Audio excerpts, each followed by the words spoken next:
Bienvenue à la communauté d'études quotidiennes de la Bible. En ce 2 octobre, nous avons comme titre pour la méditation quotidienne des jeunes « Faire face à la dépression », première partie. L'Éternel est près de ceux qui ont le cœur brisé et il sauve ceux qui ont l'esprit dans l'abattement. Psaume 34, verset 19. Vincent van Gogh est mort le 29 juillet 1890 à l'âge de 37 ans, à Auvers-sur-Oise, en France. L'artiste souffrait de troubles mentaux. Le 27 juillet 1890, il s'est rendu dans un champ près de l'auberge où il séjournait et s'est tiré une balle dans la poitrine à l'aide d'un pistolet qu'il avait subtilisé. Blessé, le peintre est retourné le soir même à son auberge où il est mort 2 jours plus tard après une longue agonie. Tim Bergling, plus connu sous le nom d'Avicii, est décédé le 20 avril 2018 à Oman à l'âge de 28 ans.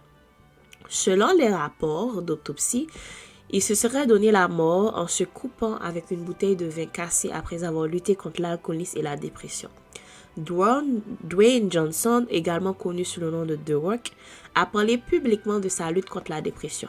Dans une interview, il a révélé être arrivé à un point où il ne voulait plus rien faire ou aller nulle part et qu'il pleurait constamment. Il a également raconté avoir été témoin de la tentative de suicide de sa mère quand il était jeune. Avant de publier ses livres, Joanne Rowling, l'auteur de la saga Harry Potter, a traversé une grave dépression et a envisagé de se donner la mort.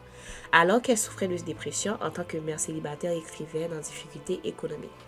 Selena Gomez a publiquement parlé de sa lutte contre la dépression et les pensées suicidaires qu'elle aurait eues dans le passé.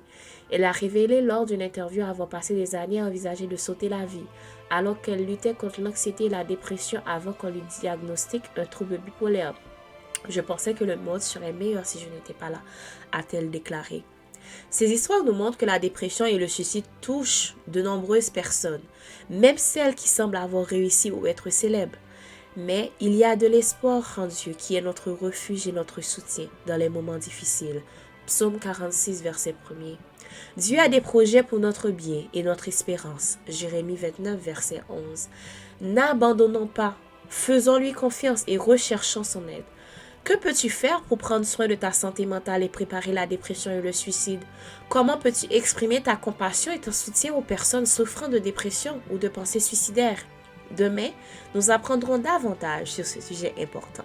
D'ores et déjà, nous vous donnons rendez-vous demain pour la suite de cette merveilleuse méditation. C'était la méditation du 2 octobre et pour titre Faire face à la dépression, première partie. Psaume 34, verset 19, « L'Éternel est près de ceux qui ont le cœur brisé et il sauve ceux qui ont l'esprit dans l'abattement. » Merci encore à toi, à vous d'être avec nous à la communauté d'études quotidiennes de la Bible. Partagez, commentez pour que plus de personnes puissent connaître en fait ces paroles de réconfort qui se trouvent dans sa parole à chaque jour. Que Dieu vous bénisse. Au revoir.